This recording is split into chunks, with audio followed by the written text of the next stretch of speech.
পূর্বাঞ্চলে চলছে ২৯তম ঢাকা আন্তর্জাতিক বাণিজ্য মেলা। ছুটির দিনে ভিড় বেড়েছে মেলায়। সেখানকার সবশেষ অবস্থা জানাতে যুক্ত হয়েছেন সহকর্মী শারমিন পুতুল। আজ শীত কিছুটা কমেছে, রোদের দেখাও মিলেছে। মেলায় ক্রেতা এবং দর্শনার্থীদের ভিড় কেমন বেড়েছে এবং দাম নিয়ে যারা দর্শনার্থী এবং ক্রেতা রয়েছে তাদের কোনো অভিযোগ আছে কিনা?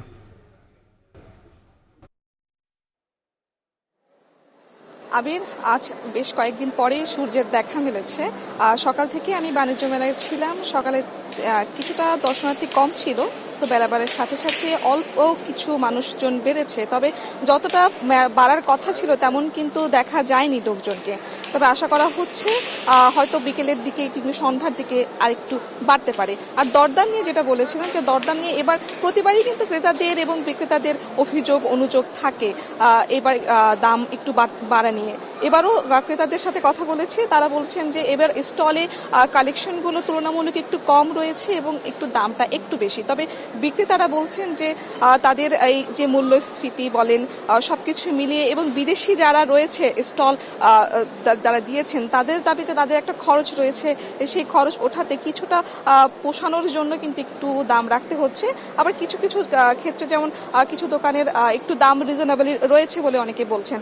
তবে এই যে বিদেশি যে শালের যে দোকানগুলো রয়েছে, কাশ্মীরি শাল, তারা সেগুলো কিন্তু ক্রেতারা বেশ পছন্দ করছেন নেওয়ার জন্য। এছাড়াও বলবো যে বিভিন্ন যে স্কার্ফ রয়েছে, বোরকা রয়েছে, সেগুলোও কিন্তু ক্রেতারা বেশ আনন্দে নিয়েই কিনছেন। তবে বলছেন যে দামের ক্ষেত্রে একটু তুলনামূলক অন্যান্য বারের তুলনায় এবার একটু দাম বেশি রয়েছে। এছাড়া যে ব্লেজারের যে দোকানগুলো ছিল শীতের পোশাকের, সেগুলোতেও কিন্তু তুলনামূলক গতবার যেখানে ১২০০ টাকায় পাওয়া যেত, এবার কিন্তু তা মূল্য ছাড়েই সেগুলো ১৮০০ টাকায় বিক্রি হচ্ছে। ১৮০০ থেকে প্রায় ৬,০০০ টাকার মতো বিক্রি করছে। এছাড়া দেখছি যে মাথার যে হিজাব রয়েছে, স্কার্ফ রয়েছে মেয়েদের, সেগুলোরও কিন্তু তুলনামূলক এখানে যে স্কার্ফগুলোর দাম আগে ২৫০ থেকে ৩০০ ছিল, সেগুলো কিন্তু এবার ৫০০ থেকে ৬০০ এরকম করে বিক্রি করছে। তো সেই জায়গা থেকে ক্রেতাদের একটু অভিযোগ রয়েছে দাম নিয়ে। তবে মান নিয়েও কিন্তু একটু প্রশ্ন রয়েছে, যে এখানে গতবারে এর আগের প্রতি বছর যে ধরনের মান আসে তার তুলনায় একটু কম মানের রয়েছে।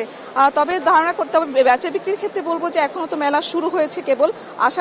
বিক্রেতা যারা রয়েছেন তারা আশা করছেন যে সামনে তো আরো সময় রয়েছে, হয়তোবা সেই সময় একটু বেচা কেনা বিক্রি হবে এবং লাভের মুখ তারা দেখতে পারবে। আবির, এই ছিল আমার কাছে। পূর্বাঞ্চলে চলছে ঢাকা আন্তর্জাতিক বাণিজ্য মেলা, তারই সবশেষ জানছিলাম। আরএফএল গিজারে আছে